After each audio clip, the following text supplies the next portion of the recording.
The chamber of the Galactic Council was alive with voices. The great hall of Ori's Prime stood like a monument of shining crystal, its walls glowing with soft light. Delegates from across the stars gathered there, filling the long rows of seats that spiraled around the central floor. Each seat carried the emblem of a world, a system, or an alliance. Today, every one of them was occupied. The council had seen many meetings in its long history, but this day carried a strange energy. Whispers spread like currents in the air, and even the most ancient races shifted with unease. A message had been sent, not by an elder race or a powerful dominion, but by one of the youngest members of the galactic stage humanity. Few had taken the message seriously at first. The humans had joined the council only a short time ago. Their homeworld Earth was still seen as a small blue sphere clinging to the edge of a quiet arm of the galaxy. To many, humans were curious but unimportant, energetic but inexperienced. They had not yet proven themselves in the way older species had. Some thought of them as reckless children. Others thought of them as too fragile to matter in the great contest between empires. Yet here they were, calling for a full assembly. The council chamber rose high into the sky like a spiral tower of glass and light. From its highest windows, one could see the great spires of Orcs Prime reaching above the clouds. Inside, on the central floor, a tall silver platform awaited the speaker. The platform was empty, glowing softly, waiting for the human ambassador to step forward. The seats were filled with the voices of 100 species. The scaled Syrian delegates flicked their tails against the floor as they spoke in sharp tones. To their neighbors, the feathered tan representatives rustled their wings and laughed softly at the thought of humans demanding attention. The crystalline Moroi blinked their shining eyes and whispered to one another in low hums. All across the chamber, the reaction was the same. Surprise, doubt, curiosity. On the far side, the Koran seats were empty. That absence was noticed by all. The Koran Dominion had not come, and in truth, their absence explained much of why the humans had demanded this gathering. When the great doors opened, silence swept across the chamber. The human delegation entered. They did not stride with arrogance or bow with weakness. They walked with steady steps, their eyes forward, their movements calm but deliberate. At their head was Ambassador Rian. Rian was not tall compared to many of the alien figures that filled the chamber, but his presence was sharp and commanding. His uniform was simple, marked only with the crest of Earth, a circle of blue and green. His eyes swept across the chamber, meeting the stares of species who had ruled the stars, long before his people had even touched space. The ambassador did not wait for the noise to fade. He walked to the center of the glowing platform, and when he stopped, his voice rose clear and strong. Honored Council, we thank you for gathering. Humanity calls upon your attention not for ceremony, but for survival. The chamber stirred. The choice of words was bold. Many expected nervousness or apologies, but the human spoke with calm certainty. His words were not decorated with flourish, nor carried with threats. They were simple, and for that reason, they cut through the noise like a blade. Our colonies, Rian continued, have been struck. Ships vanish on the rim. Families are lost, worlds are scarred, and treaties are broken. We bring you proof. The raids come from the Koran Dominion. They are not isolated crimes. They are acts of war. At that, voices rose. Delegates from the elder races shook their heads, some in disbelief, some in irritation. The Syrian speaker hissed, "The humans exaggerate. The Dominion has no reason to waste their strength on such small worlds." The tan delegate spread her wings and replied with mocking laughter. Perhaps raiders, perhaps pirates. The humans cried too quickly.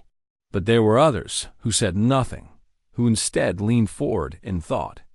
The Zaran, scarred from old battles with the Dominion, narrowed their eyes. The Valen, who remembered losing entire fleets in forgotten wars, looked uneasy. Ambassador Rian stood unmoved as the noise grew. His voice rang out again, louder than before. Humanity will not plead. Humanity will not beg. We came before you to speak, to warn, and to make clear our path. If the Council will not act, we will act. If the Council will not stand, then humanity will stand alone. The words fell heavy. Silence spread across the chamber. Not because the humans had threatened, but because the humans had declared. Few young races dared to speak so directly in front of the Council. None had ever spoken with such steady conviction. For the first time, the galaxy realized something unsettling. Humanity did not come to ask for help. They came to tell the stars what they would do, with or without permission. And in that moment, the Council felt a weight they had not expected from such a young race. The chamber of the Galactic Council was still heavy with silence after Ambassador Rian's words. The echoes of his declaration lingered in the high crystal walls, refusing to fade. No other young race had ever spoken with such direct resolve. Most species, when threatened, had gone to the Council in fear. Their pleas carried on weak voices. But the humans were different. They did not sound desperate. They sounded decided. Rian let the silence work before he raised his hand. With a small signal, one of the human aides stepped forward. She carried a slender case of polished black metal. The case opened, and a projection filled the chamber with flickering light. Images appeared, sharp and undeniable. A human colony, its wide plains and rising towers glowing under a young sun. Then came the fire. Shadows of Corran ships broke through the skies. Their weapons struck without warning, turning farms to craters and homes to ash. The recording carried no sound, but the pictures spoke for themselves. Families running, skies burning, the mark of the Dominion clear on every raider's hull. The hall stirred uneasily. Many leaned forward, their eyes fixed on the evidence. The Maroi hummed in low tones, shifting their crystal bodies in thought. The Valen narrowed their four eyes, recognizing the signature of Corran war engines. The Zeran, scarred warriors of old, clenched their fists. They had seen such tactics before, long ago, when the Dominion tested the strength of its neighbors. Yet not all were moved. The Syrian speaker, tall and scaled, rose from his seat. His tail lashed against the floor as his voice rang sharp across. The chamber. You bring us images, human, but no proof of who struck first. Colonies on the rim are wild, their records unclear. Pirates take what they wish. This is no cause for war. Ambassador Rian did not flinch. He turned toward the Syrian, his voice calm. Would pirates carry Dominion weapons? Would pirates strike so far and so bold, across 6 colonies, in perfect unity? No, these are not wanderers. These are not accidents. This is Dominion intent. Another voice rose, this time from the feathered tan delegate. Her wings spread wide, shining under the chamber's glow. Intent does not mean conquest. Perhaps the humans trespassed. Perhaps your colonists stepped where they should not. You are young in the stars. You expand quickly, too quickly. The Dominion does not strike without reason. Rian looked to her, and his reply was steady. Our people settle worlds that were empty. Worlds no banner claimed, no treaty marked. If the Dominion wanted them, they could have spoken. They chose fire instead of words. If that is their reason, then it is reason enough for us to answer. The Tan's wings folded back, her laughter sharp, so bold. So certain, but boldness is not strength. You do not know the scale of war. The council chamber grew louder. Delegates turned to one another, whispering, debating, arguing. Some dismissed the humans as reckless. Others saw danger in ignoring them. Old grudges surfaced. Memories of past wars stirred like ghosts in the hall. Through it all, The human ambassador stood still. His eyes swept across the chamber, meeting gaze. After gaze, he let the noise rise, then lifted his hand again. The human aide changed the projection. Now the chamber saw human ships. Not mighty fleets like those of the elder races, but smaller vessels, sleek, fast, and armed with sharp precision. The recording showed drills in orbit, formations practiced again and again. Soldiers moved with purpose, their armor marked with the crest of Earth. Young, perhaps, but unyielding. "These are our children," Rian said, his voice clear. "They did not ask for war, but they will fight if war comes. Humanity will not wait for permission. We will not leave our colonies to burn. If the Dominion continues, we will march, and we will fight with everything we have." The words sent a shiver across the chamber. It was not only what was said, but how it was said. Humans had no illusions of their strength. Their fleets were not the largest, their weapons not the most advanced. Yet there was no fear in their voice, only certainty. The Zarin delegate, scarred and silent until now, finally spoke. His deep voice rumbled through the chamber like stone rolling down a mountain. "The Dominion does not strike without plan. If they test the humans, they may test us all. I say the humans are right to warn us." The Syrian speaker hissed in reply, "And I say they are fools. A march to war will bring ruin upon them and drag us into their chaos." The chamber broke again into clashing voices, but this time the tone was different. No longer simple dismissal, no longer easy laughter. Now there was division. Some feared, some doubted, but some began to wonder. Ambassador Rian gave no more words. He bowed his head with calm respect and left the projection to fade. The images lingered in the minds of all who had seen them. As the human delegation stepped back, the council knew a line had been drawn. The humans had given their warning, and they had done so without trembling. Whether the council acted or not, humanity had chosen its path, and for the first time in many ages, the elder races felt a chill. It was not the size of human fleets, or the number of their soldiers that stirred unease. It was the fire in their resolve, the steady certainty that they would rise to defend their own. The chamber of Aris Prime, so used to cautious words and slow debates, now felt the shadow of something new. Humanity had spoken, and the stars had listened. The great chamber of Aris Prime had rarely been so restless. After the human warning, the council was left divided. The echoes of Ambassador Rian's words still lingered, but the delegates could not agree. Some saw danger in ignoring humanity's call. Others believed the humans had spoken far beyond their place. And so, the chamber became a storm of voices. The Syrian speaker rose first, his scales shining under the crystal lights. His voice, sharp and cold, carried across the rows. "We waste our time. The humans are young and reckless. They bring us shadows and claim they are proof. They mistake raids for war and pride for strength.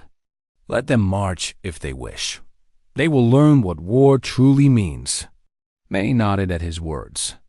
The Syrians had long believed themselves masters of order. To them, humanity was still a child species, stumbling forward without care for caution. The speaker's tail struck the floor as he finished. His eyes were fixed on the humans with the look of one who judged and dismissed. Across the chamber, the Tan delegate rose in a graceful sweep of feathers. Her wings shimmered as she tilted her head toward the crowd. Her tone was lighter, almost mocking, but no less certain. The humans love their stories. They dream of courage and honor. Yet they do not see the weight of a real war. The Dominion is not a raider band to frighten them. It is a storm, and storms do not fall before the shouts of a child. Her words brought soft laughter from the feathered ranks behind her. The Tan had always seen humans as dramatic, loud, and untested. To them, this was only another act, but not all voices. Joined the dismissal dot from the far side, the Zarin delegate stood. His heavy armor carried scars from wars fought centuries past. His deep voice rumbled, cutting through the noise. I have faced the Dominion. I have seen their first strike. It begins with raids, with quiet attacks on the weak. Then comes the fire. Then comes the conquest. The humans may be young, but their warning has the sound of truth. The chamber shifted uneasily. Some respected the Zarin, for they had survived wars that had broken many others. If they spoke of danger, it was not without cause. Still, doubt was stronger than agreement. The Moroi, crystalline and glowing, joined the debate. Their voices were a chorus of soft hums, each tone carefully measured. The humans are bold, but boldness is not always wisdom. They stand against an empire with fleets older than their species itself. The council must weigh not only their courage, but the cost of their pride. To act in haste may bring ruin.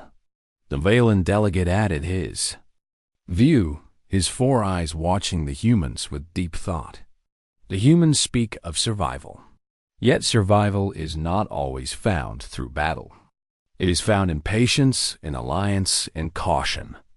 If they march alone, they may be lost. If they demand we march with them, they may drag us in the fire we do not need. Ambassador Rian did not rise again. He stood silent among his people, listening. As the storm of voices swirled, his message had been given, and humanity's choice was already made. What the council chose now was no longer in his hands. For hours the chamber argued. Elder races who had seen countless conflicts weighed there. Doubts. Younger members, who admired humanity's courage, whispered of support, but feared to speak too loudly. The great council, so proud of unity, found itself broken into fragments of debate. The Syrian speaker demanded dismissal. The Tan mocked. The human resolve. The Moroi urged delay and study. The Zarin called for action. And in between all of them, the council trembled with indecision. As the debate raged, one truth became clear. The humans had unsettled them. Before this day, the council had seen humanity as a new race with little to offer. Now, for the first time, they were forced to consider them as something more. Their certainty, their warning, their refusal to bend had left a mark. But doubt remained stronger than belief. When the session closed, no decision was made. The council would send observers, they said, but no fleets. They would gather more evidence, they said, but not commit to war. The humans would have to stand alone, at least for now. As the delegates filed from the chamber, their voices carried mixed tones. Some were amused at the human boldness. Some were angered by their defiance. Some were worried, though they hid it beneath calm faces. And among them all, one feeling grew quietly: fear. For though many dismissed the humans, none could ignore the way they had spoken. Young they might be, but they had not pleaded. They had promised. They had promised to fight, to rise, and to resist. And promises made with such resolve often carried weight beyond numbers and weapons. Ambassador Rian left the chamber with his delegation in silence. He did not smile. He did not bow. His words had been spoken, his warning given. The council had chosen doubt, but humanity had already chosen its path. The spires of Orcs Prime shone bright against the evening sky as the humans departed. The city did not know it yet, but history had shifted within its walls. The council might doubt. The elder races might dismiss. But somewhere beyond the rim, the Dominion moved, and humanity prepared to march. And in the quiet halls of power, the galaxy's oldest empires found themselves whispering questions they had not asked in centuries. What if the humans were right? What if their doubt would cost them all? On Earth, the sky was filled with light. Vast shipyards stretched across oceans and hovered in orbit, their frames glowing as new hulls took shape. Sparks flew like falling stars as machines welded steel to steel. building ships faster than ever before. From the high towers of New Geneva to the fields of the Pacific colonies, every hand was busy. Humanity had spoken, and now humanity was preparing. The Council had chosen doubt, but the people of Earth chose unity.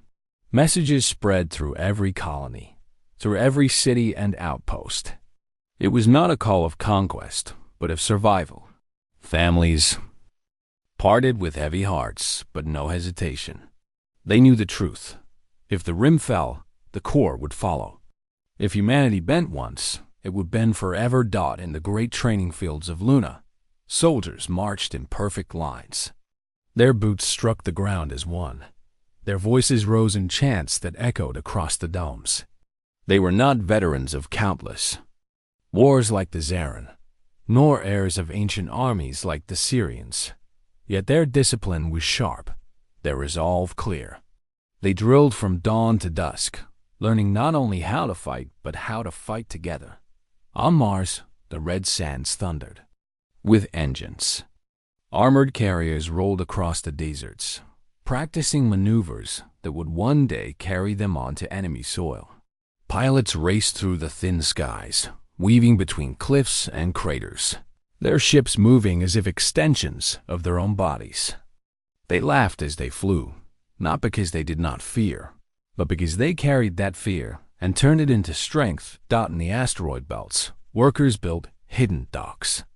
Civilian miners turned their machines into forges of war. Ore that once fed trade now fed the fleet. Cargo haulers were reshaped into carriers, and mining rigs became warships. Humanity had no time to waste, and so every tool, every ship, every hand was turned to the march ahead. Ambassador Rian returned to Earth and saw the movement himself. From orbit he looked down at his homeworld. No longer the quiet blue sphere of old, but a planet alive with fire and purpose. He saw lines of soldiers boarding transports, saw engineers guiding ships into space, saw families watching from the shores as fleets rose to the stars. His heart carried both pride and sorrow. He knew the cost would be heavy. Yet, he also knew there was no turning back. The Council might not believe them, but humanity did not need belief to act. Humanity had always walked forward when others doubted. In the great assembly halls of Earth, leaders met. Not only soldiers, but scientists, engineers, farmers, and teachers. They spoke not of conquest, but of endurance. How to feed the fleets, how to shelter the families, how to keep the colonies alive when war pressed close. Every voice mattered, every role was given weight. This was not the march of an emperor.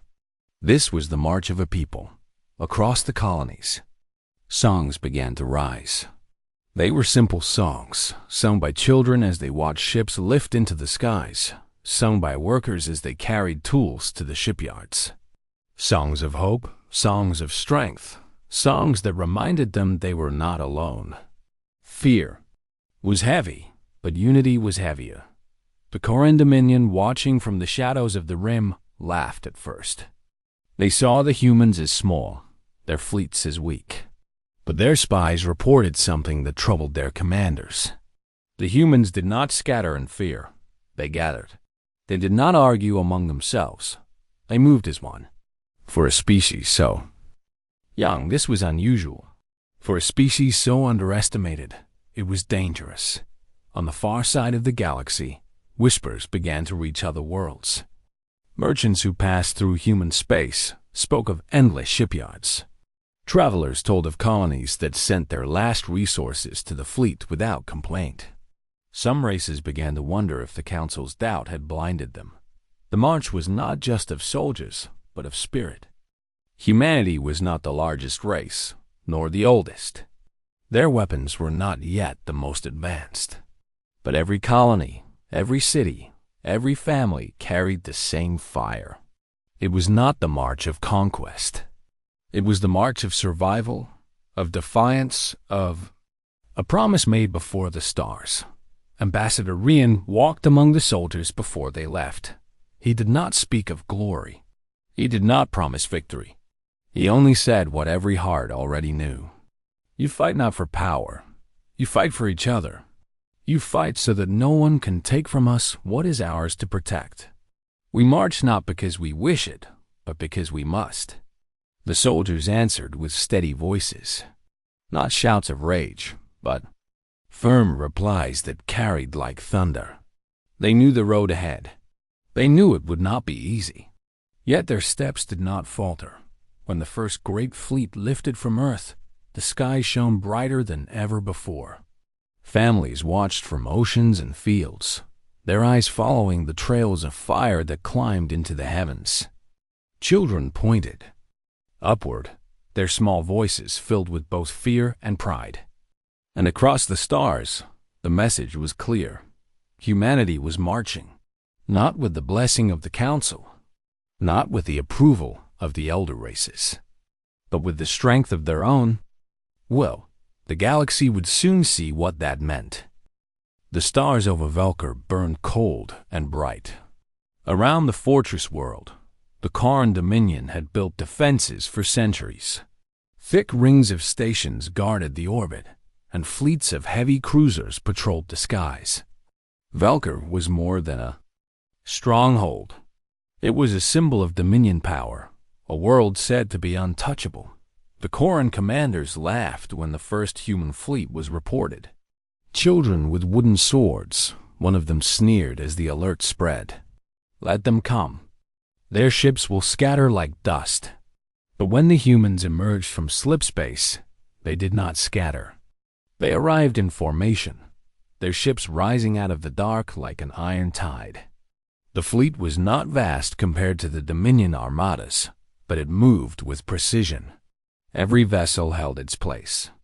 Every gun pointed as one dot at the front was the human flagship Dauntless. Its hull gleamed with new steel, its engines burning with a steady glow. From its bridge, Admiral Solon gave the order that had been waiting since the Council's dismissal. Advance. The fleet surged forward. The first wave of Dominion cruisers turned to meet them. Fire streaked across the void as their weapons lit the darkness. Explosions tore through space, bright against the black, yet the humans did not break. Their ships weaved through the fire, not as scattered prey, but as a single blade. Every move had been practiced in the long months of preparation. Drills on Mars, drills in orbit, drills in the asteroid belts, all of it came alive now. Where one ship was struck, another moved to shield it. Where one squadron attacked, another covered its flank. It was not raw power that carried them. It was unity. On the surface of Velker, Karan citizens watched the skies blaze. They had never believed the humans would dare such an attack. Now the heavens shook with the thunder of battle dawn inside the human fleet. Fear existed, but it did not rule. Young pilots held their controls tight, voices steady as they called to one another over the comms. Soldiers prepared in carriers, ready to descend if the orbit was broken. Engineers ran through the halls of their ships, sealing damage, shouting encouragement, keeping the vessels alive. Every person carried the same thought. They would not retreat. The Dominion had expected chaos. Instead, they found a storm. One by one, the orbital stations of Velker fell silent. Human torpedoes struck with precision, guided by careful planning. Small frigates darted between enemy guns, moving too fast to be caught. Heavy cruisers pressed forward with relentless fire. The Koran fought fiercely, but their confidence began to crack. Hours turned to a long day. The battle raged, stars flashing, with light and flame. The Dominion outnumbered the humans, but their fleets were spread across distant fronts. They had not expected to defend Velker itself. By the time reinforcements could arrive, the tide had shifted. The Dauntless pressed through the final ring of defenses. Its guns fired until their barrels glowed. On the bridge, Admiral Solon's face was calm, his eyes never leaving the field ahead. When the last station fell, his order was simple. Velker is ours. Hold it. The human fleet, battered but unbroken, descended into orbit. Soldiers landed on the surface, securing ground before the Dominion could regroup. They planted the crest of Earth on Velker's soil, not as a banner of conquest, but as a message to the stars. Humanity would not be silent. Humanity would not bow. News traveled faster than any fleet. Across the galaxy, reports of Velker's fall spread like wildfire. In the council chambers of Ares Prime, disbelief shook the delegates. The Syrian speaker hissed in anger, refusing to believe that a young race could breach a fortress that had stood for centuries. The 10 delegates' wings trembled with unease. Even the Moroi, calm and cautious, could not hide their surprise. Only the Zarin allowed a grim smile. They remembered their words in the chamber. Humanity's warning had not been empty. In taverns on distant worlds, travelers whispered of the battle. Merchants carried stories of human fleets that fought like no other. Some said they fought like machines. Others said they fought like fire itself, unyielding and consuming. The truth was simpler. They fought on Velker, Admiral. Solon stood among his soldiers.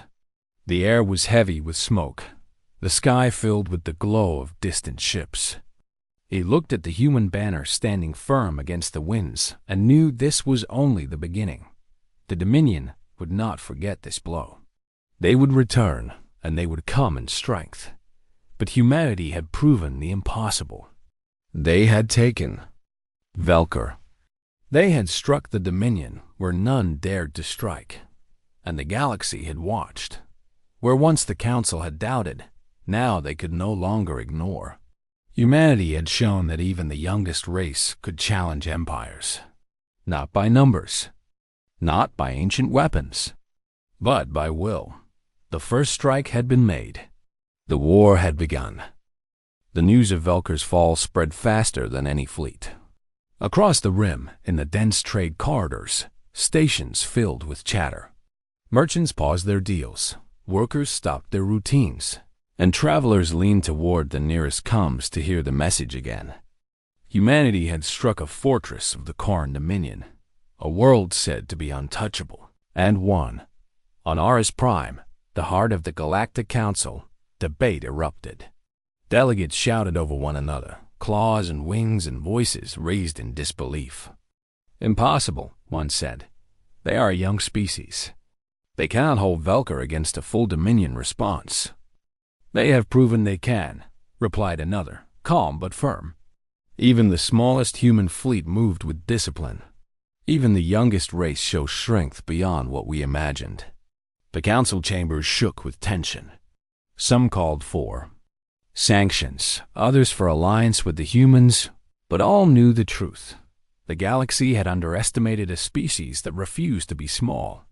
Across many worlds, ordinary beings began to look at humanity differently. Traders who had ignored Earth's messages now studied its fleets. Soldiers who had scoffed at Earth's recruits now watched videos of coordinated attacks, of ships moving as one, and wondered if they had judged too quickly. Even children, playing with miniature ships in the schools of distant colonies, asked their teachers about the humans. Back on Velker, Admiral Solon walked among his soldiers. The ground still smoked from battle, and fires burned in the distance where stations had once stood. He did not smile. Victory had been won, but the war had only begun. Every soldier knew that the Dominion would strike back with more strength, more fury. Yet there was a change in the air. Among his ranks, among the humans, there was pride. Not arrogance, but a steady certainty. They had done what others said could not be done. They had changed the rules of the galaxy simply by acting together. In the hidden chambers of the Corran Dominion, commanders met in anger. This is unacceptable, one hissed. The humans are a nuisance. They are a mistake we must correct. Another added, mistake? No, they are a threat. They move faster, think sharper, and fight harder than any young race has a right to. We cannot ignore them. Orders were sent. Fleets would converge. Velker would be retaken, and the humans would be tested again. The Dominion believed that sheer power could undo what careful planning could not. They would learn, perhaps too late, that humans had more than strength. They had something the Dominion could not measure. Far from the battlefields, scientists and engineers on Earth and its colonies watched transmissions from Velker. They studied tactics, weapons, and strategies used by humans against the Dominion. They learned lessons from mistakes and victories alike. Every success strengthened them. Every error taught them. The galaxy might fight humans, but humans would always adapt. On neutral planets, races debated the meaning of the human victory. Some saw danger, others saw hope. The Zeran, quiet and calculating, noted the humans' ability to act as one. "They are young," said the Zeran ambassador to the council, "but they understand something older races often forget. Strength alone does not win wars. Unity, courage, and adaptability do." In distant systems, spies and scouts tried to understand humanity. They traveled to Earth, to Mars, to Luna, and saw how humans lived and trained. They reported not only weapons and ships, but the human spirit. It was not easy to define, but it was clear. Humans did not retreat from fear. They did not yield to doubt. They faced the impossible because they believed in each other. Back in Velker's orbit, Admiral Solon looked toward the stars. Ships from Earth and colonies circled the planet, repairing damage, preparing for the next challenge. Soldiers trained, pilots flew drills, engineers worked tirelessly. The first strike had been a statement. The next would show the galaxy what humans could endure. The people of Velker, once proud citizens of the Dominion, watched these newcomers with curiosity. Some feared them. Some admired them. Yet all understood one thing. Humans had changed the rules. The fortress that had seemed invincible now belonged to a young race that refused to be small. On Earth, families celebrated quietly, knowing that this was only the beginning. Messages were sent to every colony, every outpost. Humanity had proven it could fight and win, but the war was not over. They would continue to stand together, not for conquest, but for survival, for freedom, for each other. Across the galaxy, whispers began. Whispers of a young species that could march against empires. Whispers of humans who fought not as individuals, but as one. Whispers of a force the Council had ignored too long. The galaxy had watched. The galaxy had learned. And humanity, steady and determined, continued to rise. The Corran Dominion gathered its fleets. Worlds shook as starships assembled, weapons primed for a counterattack on Velker. Every commander knew that this would be the largest force ever sent against a human fleet. They believed their numbers, and firepower would crush the young species once and for all. Admiral Solon watched from the bridge of the Dauntless. His eyes scanned the stars where enemy fleets approached. His voice was calm but firm as he addressed his officers. "They will come with everything they have. We will not fear them. We will fight as we always have together. Hold your positions. Trust your training. Trust each other." The humans prepared for battle. Engineers reinforced shields. Pilots checked weapons and engines. Soldiers ran drills.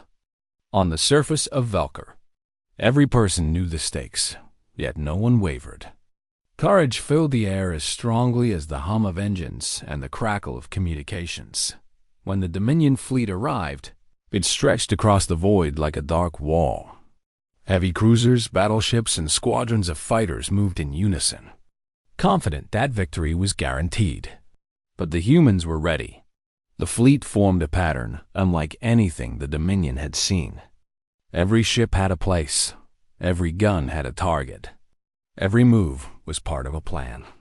The first shots fired, lighting the darkness of space. Explosions blossomed as torpedoes and energy beams clashed with shields. The Dominion expected chaos, but instead, they faced precision. Human ships weaved through fire with perfect timing, striking in ways the enemy could not predict. On Vulkar's surface, soldiers defended key positions. Artillery and energy defenses fired at the approaching ships, supporting the fleet above. Humans on the ground moved quickly, repairing structures and protecting civilians who had not fled. Even in the shadow of overwhelming power, humans remained, organized and determined.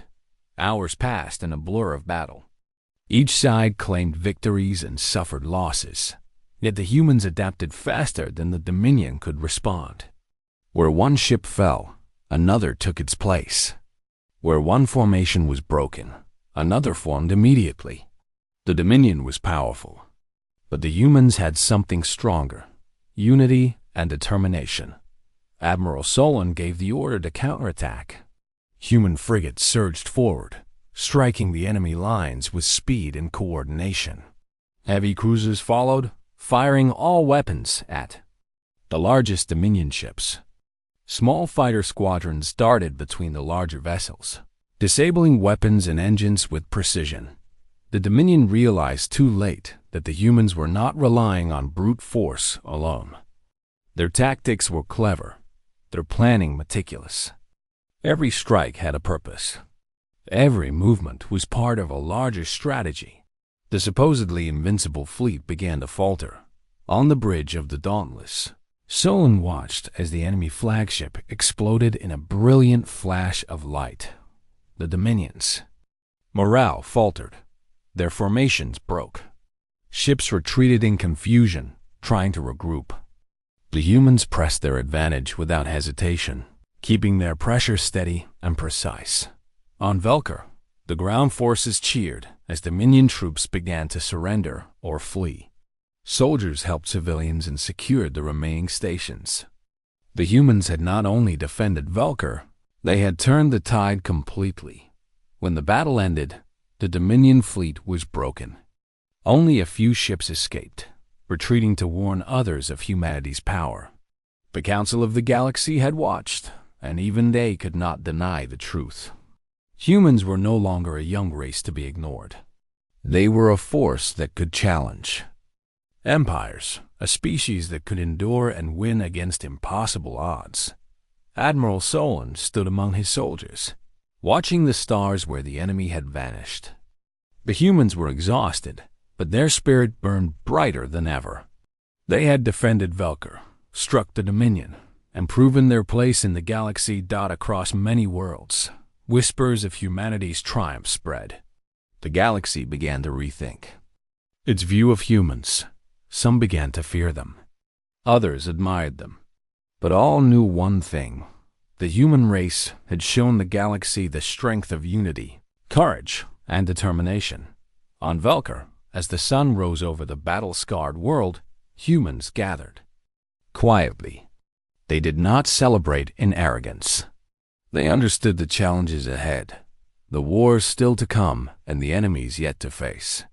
But they knew that no matter what lay ahead, they would face it together. As one, the young human race had marched into war and survived. They had struck against impossible odds and emerged victorious. They had not only defended themselves, they had changed the course of history. And in the vast darkness of the galaxy, one thing was certain: humanity had arrived. The stars themselves seemed to shine differently as humans looked out from Vulkar, ready for whatever came next. Their courage, their unity, and their determination had become a beacon. The galaxy would never underestimate them again. Humanity had triumphed. Humanity had shown its strength. And humanity's story was only beginning.